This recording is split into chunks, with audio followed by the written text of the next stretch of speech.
Hello അസ്സലാമു അലൈക്കും guys. അങ്ങനെ പെട്ടിയെല്ലാം പാക്ക് ചെയ്ത് ഒറ്റക്കൊരു തീർത്ഥാടന യാത്ര പോകാൻ വേണ്ടി നിൽക്കുകയാണ്. പ്ലെയിനോ അസലായി ട്രെയിൻ ടിക്കറ്റ്. അങ്ങനെ ഗൈസ് ഉമ്മ ഒരു 10:20 ട്രെയിൻ കയറി കഴിഞ്ഞാൽ 4:20 അവിടെ എത്തുന്നതാണ് പ്രതീക്ഷിക്കുന്നത്. അല്ലെങ്കിൽ ഒരു 4:45 എന്തായാലും നിങ്ങൾ എത്തും. 5 മിനിറ്റുള്ളിൽ എത്തും. അപ്പൊ നിജാസങ്ങള് കൊണ്ടുവരാൻ വരും. അവിടുന്ന് 2 മണിക്കൂർ വീണ്ടും കാറിലിരിക്കണം. ഓക്കെ, അങ്ങനെ എന്തായാലും ഒന്നര മണിക്കൂർ എന്തായാലും ഉണ്ട്. ഓക്കെ ഗൈസ്, അപ്പൊ എന്തായാലും ഉമ്മ പോവാണ്. ഉമ്മാന്റെ പോവാനുള്ള ബാഗൊക്കെ റെഡി ആയിരുന്നു. എന്തൊക്കെ ആക്കിയിരിക്കണേ. ഞാൻ വരുമ്പോ ഞാൻ ജിമ്മിന് പോയി വന്നപ്പോഴേക്കും പെട്ടി കെട്ടിലായിരുന്നു. നിങ്ങൾ ഞാനൊരു ചലഞ്ച് തരട്ടെ. റെയിൽവേ സ്റ്റേഷനിൽ നിങ്ങൾ ഇറക്കി വിട്ട നിങ്ങൾ ഒറ്റക്ക് ട്രെയിൻ കയറുമോ? അതിന്റെ കണ്ണൂരിക്ക് എടുക്കും, ചിലപ്പോ മദ്രാസിലേക്ക് എടുക്കും. പിന്നെ പേടിയില്ല, ഇത് കാണിച്ചു കൊടുത്ത ആൾക്കാര് അങ്ങനെ അതെന്തിനാ ഞങ്ങൾക്ക് ടെസ്റ്റ് ചെയ്താണ്. അങ്ങനെ എന്തെങ്കിലും പറയുന്നുള്ളത് നോക്കുകയാണ്. അത് കാണിച്ചു കൊടുത്ത് സാറേ ഈ ട്രെയിൻ എപ്പോഴാണ് വരിക, ഇത് ഏത് ബോഗിയിലാണ്, എവിടെ നിർത്താന്നൊക്കെ ചോദിച്ച് പോയാൽ ഒക്കെ നടക്കും. പേടിച്ച് നിന്ന് കഴിഞ്ഞാൽ ഒന്നും നടക്കൂല. ഓക്കെ, അപ്പൊ എന്തായാലും ഉമ്മാന്റെ ധൈര്യം വേണം. ബാഗിൽ എന്തൊക്കെ ആക്കിയിട്ടുള്ളത്? ഗുളിക മസ്റ്റ് എടുത്തില്ലേ? പിന്നെ എന്തേ ഗുളിക തിന്നില്ല കൊയങ്ങിയാലോ ഒന്നും? കൊയങ്ങനല്ലേ സാധാരണ എല്ലാരും ഗുളിക കുടിക്കുക. എന്താ അവിടെ നിങ്ങക്ക് ടെൻഷൻ ഉണ്ടോ ഒറ്റക്ക് പോണേന്?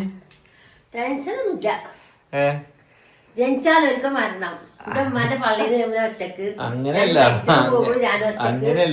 മരിക്കണതിന്റെ അല്ല. കയ്യില് ചില്ലറ പൈസ വെച്ചോളി. എന്തെങ്കിലൊക്കെ വരികയാണെങ്കിൽ വാങ്ങി തന്നോളി. അതായത് ആദ്യമായിട്ടാണ് ഒറ്റക്ക് യാത്ര അല്ലേ? ജീവിതത്തിൽ ആദ്യമായിട്ടാണ്. മറ്റേത് പിന്നെ വാപ്പുണ്ടാവും. പിന്നെ ട്രെയിനിൽ പോയിരുന്നോ? അതാ ചോദിക്കണേ. ട്രെയിന് മറ്റേ ബസ് നിങ്ങൾക്ക് അറിയാലോ. ട്രെയിനിൽ നിങ്ങൾ ഒറ്റക്കല്ലേ? അതിന്റെ എക്സ്പീരിയൻസ് എങ്ങനെയുണ്ട് നോക്കണോ? Okay okay. അങ്ങനെ ഗൈസ് ഉമ്മ ഒറ്റക്ക്. അപ്പൊ നിങ്ങൾക്ക് ഒരു പവറായില്ലേ? വിചാരിച്ചെടുത്ത് എത്തിയാൽ മതി. എന്റെ ധൈര്യം എന്താണെന്നറിയോ? ഏറി കഴിഞ്ഞാ വണ്ടി തിരുവനന്തപുരം വരെ നിക്കുള്ളൂ. ഫോൺ കട്ടാക്കി എന്താ അങ്ങനെ പോണ്ടി വരും. ഞാൻ പേടിക്കുന്നു, ഞങ്ങള് പേടിക്കുന്ന പറഞ്ഞിട്ട് നിങ്ങൾ നിന്നോളി.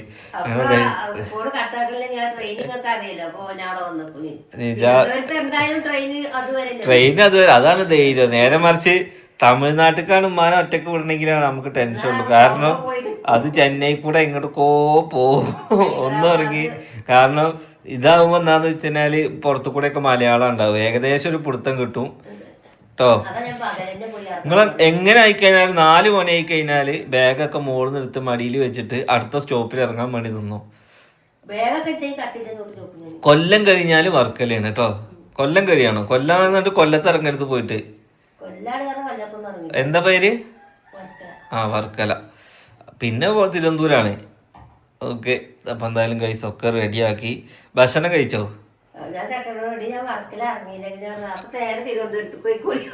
ഞങ്ങൾ ഒരു കുറി തിരുവനന്തപുരത്ത് പോയിട്ട് അങ്ങനെ ഇറങ്ങിയിട്ടുണ്ട്. വന്ദേ ഭാരത് പോയിട്ടില്ലേ? ഓക്കെ, കുഴപ്പമൊന്നുമില്ല. രണ്ടും സെയിം ദൂരമൊക്കെ തന്നെ. ഒരു അരമണിക്കൂർ തിരുവനന്തപുരത്ത് നിന്നുള്ള വീട്ടിൽ കയറി കിടന്നു. എന്തായാലും ഡ്രസ് എത്ര എടുത്തു? 2 മാക്സി 2 ഷാളും. പർദ്ദ ഇട്ട് പോണത് ആവി കുടിക്കണ വിഷയമാണെങ്കിൽ എടുത്തോ. വെള്ളം കൂട്ടണം. അത് പച്ചവെള്ളം വെച്ചാൽ മതി. പച്ചവെള്ളം പറ്റില്ല. അതിനൊരു ഇതാണ്, എന്തോ ഒരു ഇത്ര പോലെ കുപ്പി തരുവേ. അന്ന് നമ്മക്ക് ഇവിടുന്ന് ഡോക്ടർ തന്നെ എത്ര പോലെ കുപ്പി ചക്കര കൊണ്ടേ തരേ. അപ്പൊ അവിടെ ഇത്ര കുപ്പി. അപ്പൊ പിന്നെ അവിടുന്ന് ആവി കുടിച്ചോളി. പേദുണ്ടോ? ഇന്ന് രാവിലെ പേദുണ്ട്.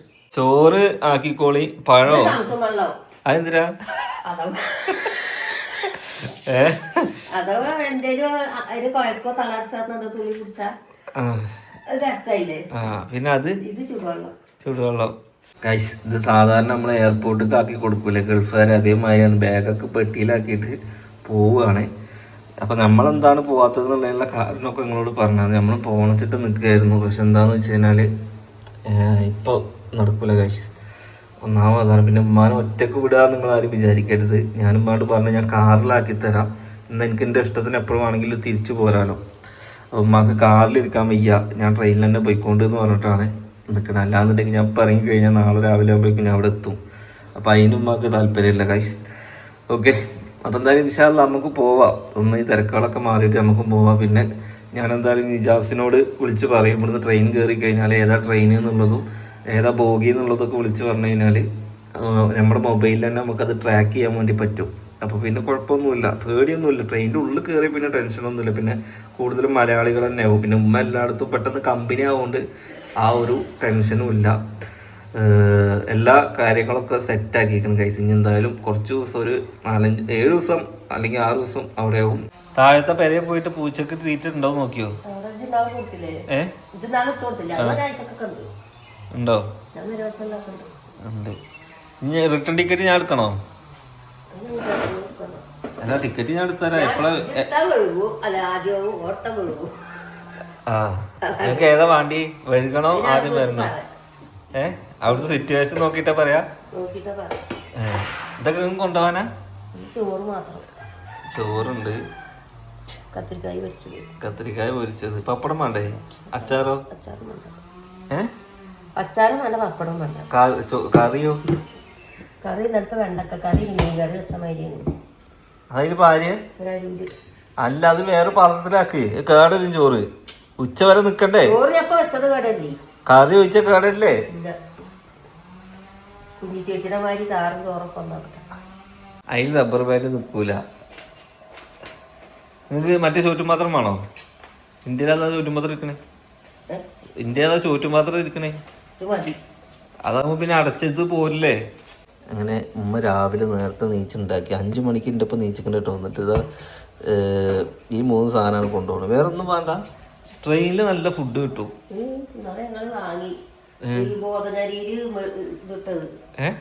അത് നിജാസിന്റെ മുബാർക്ക് പുറത്ത് പോയിട്ടാ വാങ്ങിയത്. അത് ഒരു രസമല്ല. ബോധനരി ബിരിയാണി. ബോധനരി ബിരിയാണിയോ? അങ്ങനൊന്നുമില്ല. പിരാന്തത്തി നീച്ചു. റെഡി വാ, ഉറക്കത്തുനിന്ന് നീച്ച് വരണ. നടക്കാതെ പുറത്തേക്ക് നോക്കി കിടക്കണ എൻ്റെ 2 മക്കളാണ്. ഇതാ ഒന്ന് കിടക്കണത്. അതാ ഷൈബ് കിടക്കണൊക്കെ മക്കളെ. ഷൈബ് ഇവിടെ ഉണ്ട്. അലേഹതാ. അലേഹ ഇപ്പൊ നീച്ചിട്ടുള്ളൂ. ഇപ്പൊ നീച്ചിട്ടുള്ളൂ. ഞാൻ പോകുമ്പോ തൊട്ടി കിടത്തിയാണല്ലോ, പിന്നെ എങ്ങനെ അതിലെത്തി? എടാ ചെക്കനെ, ഇനിയിപ്പോ എന്താ? എൻ്റെ ഉമ്മമ്മ പോവത്രേ. ഉമ്മമ്മ കൊല്ലം പോവുകയാണ് മക്കളെ. ഉമ്മമ്മ കൊല്ലം പോവുകയാണ്. താനെ താനാനെ താനാനാനെ താനെ താനെ താനാനെ താനാനാനെ എല്ലുള്ളേരി എല്ലുള്ളേരി മാലിനം കയറ്. ഉറക്കത്ത് നീച്ചിട്ട് ആരെങ്കിലും ഡാൻസ് കളിക്കോ? നിന്റെ കുട്ടി കളിക്കും. അതാണ് ഗൈസ്. അല്ല അബ്ബക്ക് കൂടുന്ന അളക്കട്ടെ, അബ്ബ അളക്കട്ടെ, പാത്രം അളക്കട്ടെ. ഗൈസ് നമുക്കിനി രാവിലത്തെ ഫുഡ് കഴിക്കാം. രാവിലത്തെ ഫുഡ് എങ്ങനെ? ഓട്സാണ് കേട്ടോ. ഓട്സ് നമുക്ക് എന്ത് ഓട്സ്? ഉപ്പിട്ടിക്കണോ? കുറച്ച് ഉപ്പിട്ടായിട്ടോ. എന്നാ അന്നും കൂടി എനിക്ക് ഫുഡ് തരാം. നാളെ മുതൽ അവിടെ അലാനക്ക് ഫുഡ് കൊടുക്കും പോയിട്ട്. എന്തേ അല്ല ആലോചിക്കണേ, ഇവിടുത്തെ ടൈമും അവിടുത്തെ ടൈമും നടക്കൂലല്ലോ നിങ്ങക്ക്. ഓലി നേരത്തൊന്നും നീക്കൂല. അതേമാതിരി ഓല് 12-1 മണിക്ക് ഉറങ്ങുള്ളൂ. അപ്പൊ നിങ്ങൾ എന്ത് ചെയ്യും? നിങ്ങളെന്താ ചെയ്യാ അപ്പൊ?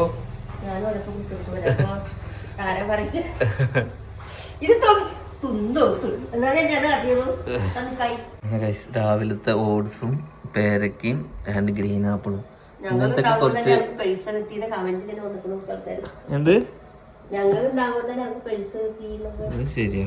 നിങ്ങളില്ലെങ്കിൽ എനിക്ക് പൈസ കിട്ടൂല. നിങ്ങളില്ലെങ്കിൽ ആരില്ലെങ്കിൽ ആർക്കും കിട്ടൂല. ശരിയാ. നിങ്ങളൊക്കെ ഉള്ളതുകൊണ്ടാണ് പൈസ എത്തിയത് കേട്ടോ.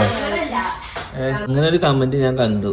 ഞാൻ വീഡിയോ കണ്ട് റീച്ച് ആക്കൊണ്ടാണ് നിങ്ങൾക്ക് പൈസ കിട്ടിയത്, അതുകൊണ്ട് 2000 ഉറുപ്പ്യ എനിക്ക് വിട്ടരിന്ന് പറഞ്ഞിട്ട് അങ്ങനെ കുറെ ആൾക്കാർ പൈസ ചോദിച്ചിട്ടുണ്ട് കേട്ടോ. എന്ത് ദരിദ്രവാസികളാണല്ലോ അങ്ങനെയല്ല, ഞങ്ങളോട് ആദ്യം തന്നെ പറഞ്ഞായിരുന്നു നമ്മൾ ഇൻഷാ അല്ലാഹ് നമ്മളൊന്ന് സെറ്റിൽമെന്റ് ആയി കഴിഞ്ഞാൽ നമ്മളെ കൊണ്ട് പറ്റുന്ന രീതിക്ക് നമ്മളെല്ലാവരെയും ഹെൽപ്പ് ചെയ്യും. അല്ലാതെ നമ്മൾ പൈസ ഇങ്ങനെ പിടിച്ചു വെച്ച് കാണുന്ന കാര്യമല്ല. വന്നാണ്ട് പൈസ എടുക്കും ഞങ്ങള് വിറക് തന്നോണ്ടല്ല അങ്ങനെ നമ്മള് പറയുകയാണെങ്കിൽ അതിനെ വരുന്നുണ്ടാവില്ലേ എന്തൊരു കാര്യത്തിനും. അല്ല, ഒരു ദിവസം ഇപ്പൊ നമ്മളെ വീഡിയോ മാത്രല്ല നിങ്ങളൊക്കെ കാണുക, പക്ഷെ നമ്മളെ കാണുമ്പോൾ നിങ്ങൾക്കൊക്കെ അത് എല്ലാവർക്കും അത് കണക്ക് പറയലും. കാരണം നമ്മൾ ഒന്നും ഇല്ലാത്തടത്തുനിന്ന് വന്നതാകൊണ്ടാണല്ലോ എല്ലാവരും അത് പറയുന്നത്. നേരെ മറിച്ച് ഞങ്ങൾ ആദ്യം മുതലേ സെറ്റിൽമെന്റ് ആയി പൈസ കൊണ്ട് കളിക്കുന്ന ആൾക്കാരാണെന്നുണ്ടെങ്കിൽ, ഇപ്പോൾ ഉദാഹരണം നമ്മളിപ്പോൾ ആരും വ്യക്തിപരമായിട്ട് പറയല്ല, പേളിമാണി അങ്ങനത്തെ ചാനലിൽ പോയിട്ട് ഞങ്ങൾ കണ്ടുകൊണ്ടാണ് നിങ്ങൾക്ക് പൈസ കിട്ടിയത് നിങ്ങൾ അതിൽ പോയി കമന്റ് ഇടൂ? ഇല്ലല്ലോ. കാരണം ഓല് വന്ന ജീവിത രീതി മാറ്റണ്ട്. നമ്മളോട് എന്തും പറയാം. കാരണം എന്താ വെച്ചാൽ നമ്മൾ ആദ്യം ഒന്നും ഇല്ലാത്തടത്തുനിന്ന് ഇനിയിപ്പോൾ ഓരോന്ന് പറയല്ലേ. ഞാനൊരു ഉദാഹരണം പറഞ്ഞാണ്. അതായത് നമ്മൾ ആരെയും വ്യക്തിപരമായിട്ടൊരു കാര്യം പറയാം. എനിക്ക് ഭയങ്കര ഇഷ്ടമുള്ള ചാനലാണ്, ഭയങ്കര എന്താണ് മോട്ടിവേഷൻ ആയിട്ടുള്ള കുറേ കാര്യങ്ങൾ സംസാരിക്കുന്ന ചാനലാണ്. അപ്പോൾ ഞാൻ പറയുക, നമ്മുടെ അവരുടെയൊക്കെ മാറ്റം എന്താണെന്ന് വെച്ച് കഴിഞ്ഞാൽ നമ്മളെല്ലാവർക്കും എന്തും പറയാം, എന്തും ഇതാക്കാം, ഒക്കെ ചെയ്യാം. പക്ഷെ നമുക്ക് അതിനൊന്നും ആക്ഷേപമല്ല കേട്ടോ. കാരണം നിങ്ങൾ കാരണമാണ് നമ്മൾ രക്ഷപ്പെട്ടെന്ന് നമ്മൾ എവിടെയും പറയും. കാരണം നിങ്ങൾ വീഡിയോസ് കണ്ടു. പക്ഷെ നിങ്ങളൊന്ന് ചിന്തിക്കുക, നിങ്ങളെ ഈ പറച്ചിൽ എന്തായാലും ആരും അവിടെ പോയിട്ട് പറയില്ലല്ലോ. അതെന്തുകൊണ്ടാണ് പറയാത്തതെന്ന് വെച്ച് കഴിഞ്ഞാൽ അത് അങ്ങനെയാണ്, ഈ സമൂഹം അങ്ങനെയാണ് അല്ലേ. അല്ലാതെ ആരെയും കുറ്റപ്പെടുത്തുകയല്ല. അത് കുഴപ്പമില്ല, അവരോട് ആരും ചോദിക്കൂല. പക്ഷെ നമ്മളോട് എല്ലാവർക്കും ചോദിക്കാം. കാരണം എന്താ, നമ്മള് അത്യാവശ്യം ഇവിടെ ഹാർഡ് വർക്ക് ചെയ്യുന്നുണ്ട്. നമ്മള് വീഡിയോസ് ഇട്ടിട്ട് എല്ലാവർക്കും കാണും. നിങ്ങളിപ്പോ നമ്മള് വെറുതെ കണ്ടിപ്പോ ആരും നമ്മളെ ഹെൽപ്പ് ചെയ്തതാക്കില്ലല്ലോ. നമ്മളിപ്പോ ഓരോ പരസ്യം ചെയ്യുകയാണെങ്കിൽ നമുക്ക് അതിനായിട്ടുള്ള എഫേർട്ട് ഇവിടെ നമ്മൾ ചെയ്യുന്നുണ്ട് മക്കളെ. അല്ല, ഞാനൊരു കാര്യം പറയാം. അപ്പൊ നിങ്ങൾ ചിന്തിച്ചു നോക്കി, നിങ്ങൾ കണ്ടോണ്ടാണ് നമ്മൾ രക്ഷപ്പെട്ടതെന്ന് പറഞ്ഞാൽ സത്യം, നിങ്ങൾ കണ്ടോണ്ടാണ് രക്ഷപ്പെട്ടത്. പക്ഷെ നമ്മൾ ഒരിക്കലും നമ്മളത് പുച്ഛിച്ച് തള്ളാനോ ഇതാക്കാനോ നിൽക്കില്ല. പക്ഷെ വേറെ ആളത് പറയുമ്പോൾ നമ്മളോട് ഭയങ്കര ആധിപത്യം സ്ഥാപിച്ച് പറയുമ്പോൾ നമുക്കതൊരു ഇടങ്ങാറ്. അപ്പോൾ ഞാൻ ഉള്ളതുകൊണ്ടാണ് ഇങ്ങനെയാണെന്ന് ഒരാൾ നമ്മളോട് പറയുമ്പോൾ നമുക്കൊരു സങ്കടം വരില്ലേ. നമ്മളൊന്നും ഒരു ഇല്ലാത്തവനാണ് അങ്ങനത്തെ ഒരു ഇത് വരില്ലേ. അത് ഇനിയിപ്പോൾ എത്ര തന്നെ ഉണ്ടായി കഴിഞ്ഞാലും അത് ആൾക്കാർ അങ്ങനെ പറയുള്ളൂ. അത് സാധാരണക്കാർ ഉയർന്നു വന്നാൽ മാത്രം, ബാക്കിയുള്ളവർക്ക് അതൊന്നും ഒരു പ്രശ്നമല്ല കേട്ടോ. കാരണം അവരോട് എന്തും പറയാൻ പറ്റൂല, അവർ നല്ലൊരു മറുപടി പറയും. പക്ഷെ അത് വെച്ചിട്ട് നിങ്ങൾ അവരെ വീഡിയോസ് കാണാതിരിക്കും. ഡെയിലി കാണുന്ന ആൾക്കാരുണ്ട്, നമ്മളെക്കാൾ എത്രയോ ലക്ഷം കോടിക്കണക്കിന് വ്യൂസ് ഉള്ള ആൾക്കാരാണ്. ഓലൊന്നും ഇപ്പോൾ അവരോട് പോയിട്ട് അത് പറയില്ലല്ലോ.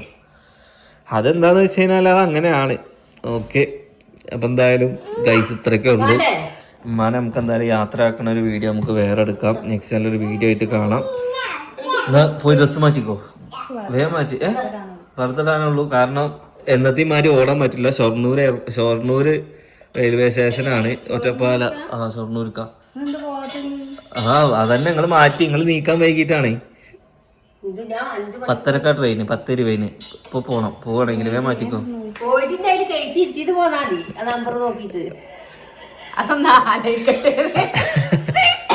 പിന്നെ എന്ത് വെച്ചിട്ടാ ഞാൻ ഒറ്റക്ക് പോവാറിന്? ഒറ്റക്കല്ല, അവിടെ നിക്കല്ലോ കുറച്ചേരം വണ്ടി.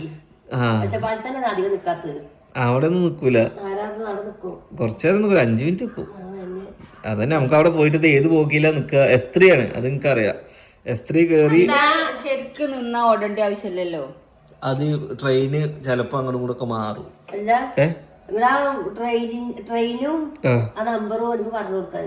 ട്രെയിനും നമ്പറും ഫോട്ടോ എടുത്ത് അയച്ചു കൊടുക്കാം. ഓക്കെ ഗായ്സ്, അപ്പം എന്തായാലും നെക്സ്റ്റ് ഒരു വീഡിയോ ആയിട്ട് കാണാം.